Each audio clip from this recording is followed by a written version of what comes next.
Have you ever thought about looking to your external environment, aka anything outside of you, for validation for how you feel, how you look, or how you perform in your life? Have you ever thought of that concept? Maybe this is the first time you've thought of that concept, so maybe now you'll think every time you look outside, you look around, you experience life, that you think about, are you using this moment to validate how you feel? Where I'm going with this is my past of traumatic brain injuries and brain tumor diagnosis, surgery, radiation, and all the shit. The only one thing that I would say I would complain about, not even complain about, but would be a challenge that I face today is centered around sleep and energy. So after all the shit that's gone on with my head, my brain, I am fortunate enough to be alive and well, to be able to do the things at the level I want to do them at. And the only thing, despite all the risk factors that came from any one of the experiences I've gone through, the only thing I'd have to complain about or want to optimize, want to improve, is my sleep, my energy. And then I found myself with one of these Oura rings. You can see in there, you can see the little computer chips and the little sensors. So for those who aren't familiar, Oura ring, O-U-R-A, is a sleep tracking device that you wear in your finger. It tracks heart rate availability, body temperature, your sleep cycles, and a bunch of other cool things. And I started to notice that when I would wake up, despite how I felt, how I slept, I would look at the data from the Oura ring to validate how I was feeling that moment. So for example, I'd wake up, I'd feel great. I'd look on the app and I'd see, oh shit, woke up a bunch of times, had poor deep sleep tonight, poor REM sleep. It says I'm low heart rate variability, meaning I'm stressed and all these things, but I feel good. And then internally, I would have this dialogue of like, all right, well, I must not be good today, must have not slept well, meaning I'm going to feel like shit today. And then I'd flip it. I'd wake up and I would feel tired and felt like I slept terrible, but then the Oura ring data would show that I slept well. I didn't wake up, I had good deep sleep, I had good, my dad just tried to call, but I'd feel terrible. But I look at the data and say otherwise. So then I would be confused and I'd say, well, that must be wrong. I must not be feeling that good. And then I'd make an unconscious decision internally based on the data to feel terrible, to think I had this sleep problem, this energy problem. And along the way, I started talking more about it. I started developing the story around it. And this has been like 4 or 5 years, but it started in 2010 when I had the first brain surgery and I was on these different steroids and anti-seizure meds and all this junk, and my sleep was just terrible. And then it improved, and then 4 years later I had an incident that messed up my sleep again, and it's just been an ongoing story. And so I got to a point with a buddy of mine who shares similar experience with TBIs and sleep and energy issues. And I was like, man, like the more we're learning about the unconscious mind, the subconscious, if you will, the ego, the conscious, like all these things, I wonder what kind of stories we're telling ourselves every day. And then we're looking at this to validate how we may feel one way or another, which is confusing our unconscious mind and then developing a story around that. And then it's just manifesting into the unwanted. We're so focused on that. And so we started thinking, after reading a book called Atomic Habits, the main concept for me after reading that was just looking at the outcomes or the goals that you want in your life and working internally to externally. So working on identifying who that person is that you want to become, that has the life that you want and has the experiences you want, and focusing on what that person does, not so much focusing on the result, the goal. So an example, common example is people want to lose weight. They're so focused on losing weight that maybe they change a little bit of the processes, maybe their habits change, their choices, and maybe they reach their outcome. Maybe they don't, but either way, they never totally change their identity, who they are internally, that manifest into the choices that they make, the decisions that they make that lead to the outcome. And so rather than the goal being to lose 50 pounds, the goal should become a person that makes healthy decisions, that makes the decision to get up and move, to eat this, not that, to think positively about themselves. And that leads to those processes, those systems, those habits, those choices, those decisions, which ends up manifesting in the results over time. And so Mitch and I were talking the other day, and I was like, hey man, why don't you just stop talking about your sleep? We keep talking about it, like let's just stop talking about it. And then I was challenged to throw my Oura ring away because what it represents and what it does, and then the question that was challenging to me, or that I was challenged with, I should say, was, is that $300 Oura ring worth your sleep? Is it worth how you feel? Is it worth the energy you have? Is it worth your health? And I was like, oh shit, no, it's not. And so before the Oura ring, I remember sleeping fine. And before TBIs, I remember sleeping fine. But another interesting concept is that my unconscious mind, my body, my spirit, whatever you want to call it, like it knows how to sleep. It knows how to function. Like it was given these instructions that weren't earned. It was just given. You ever think about how you never had to learn how to breathe? You never had to learn how to think. You never had to learn how to sleep. You learned how to do other skills, but basic things you don't think about, like the neurotransmitters in your brain, the hormones in your body, like your heart pumping blood. Like you were given those things. We all were given those things at birth. We didn't have to learn them.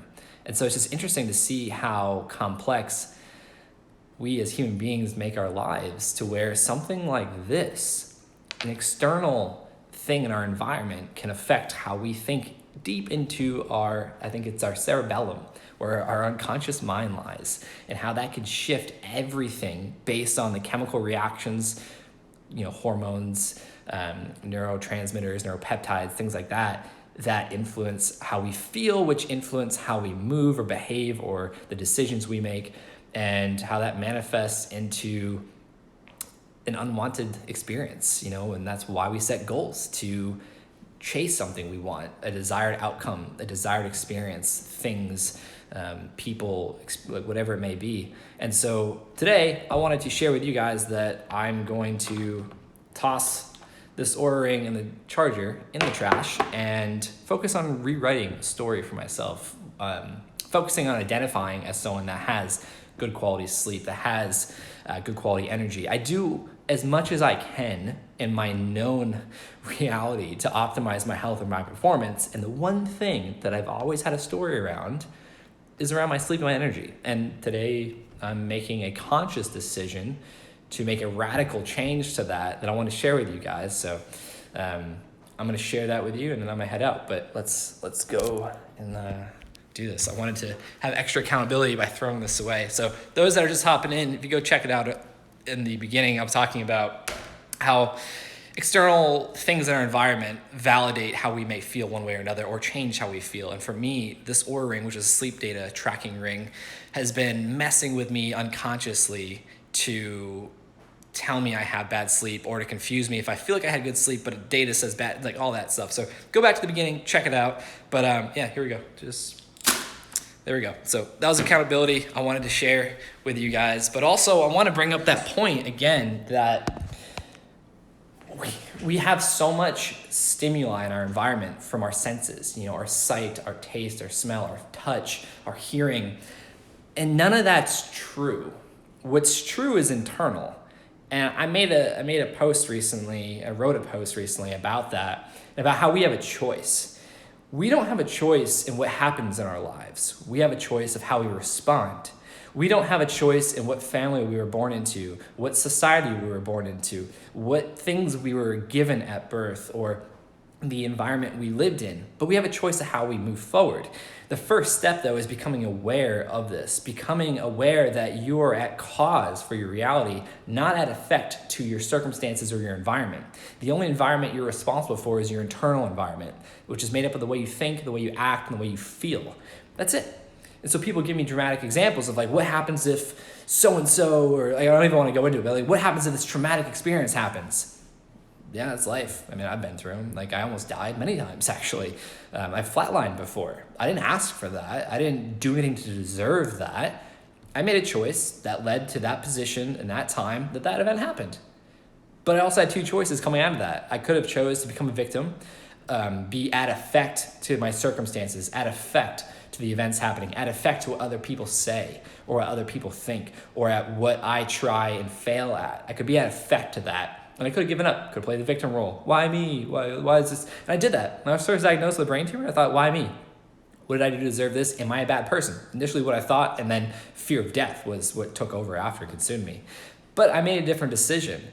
Instead of thinking about what happens if I don't wake up and what happens if people are gonna judge me and all these things, I made a decision to focus on the life I wanted, to focus on what I was doing, what I was having, what I was experiencing.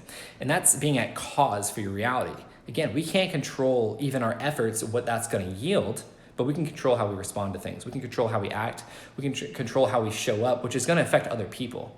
It's another interesting concept is you ever think about how you show up in life is gonna have an impact on someone else that you may or may not be aware of, and that's gonna change the trajectory of their life and their reality. So you could have shown up in a salty mood one day and been an asshole to someone, and then all of a sudden they had this emotional response because they're like, what did I do? Like, why is this guy being an asshole to me?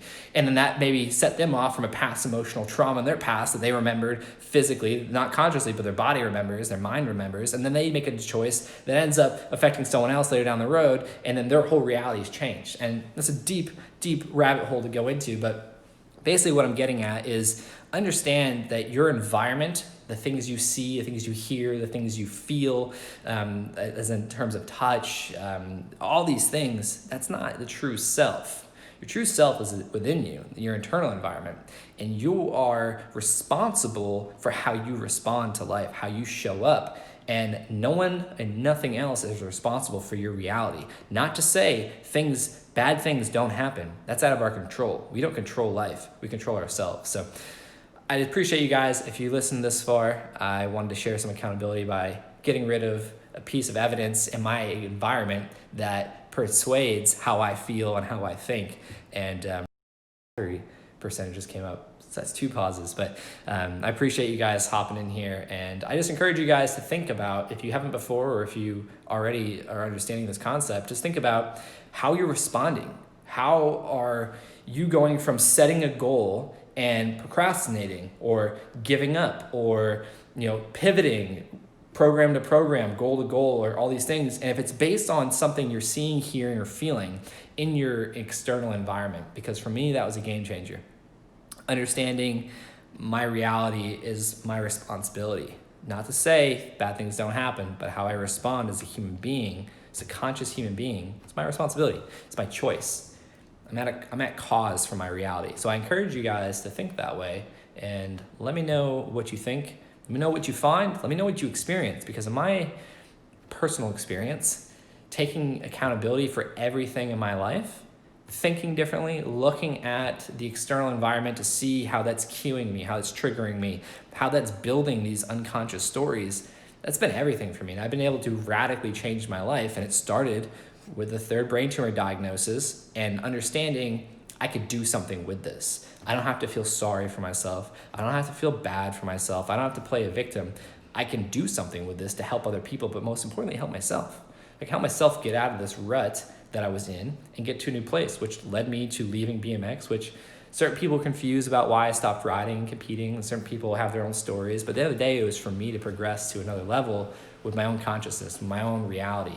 And it's been able to bring me to so many amazing levels of life that I never thought were fathomable, or I never fathomed them for me, and it's been an interesting journey. So I encourage you guys to look at your environment, see what is not helping you, what is not serving you, what is not supporting you, and what could possibly be affecting you negatively that you're unaware of.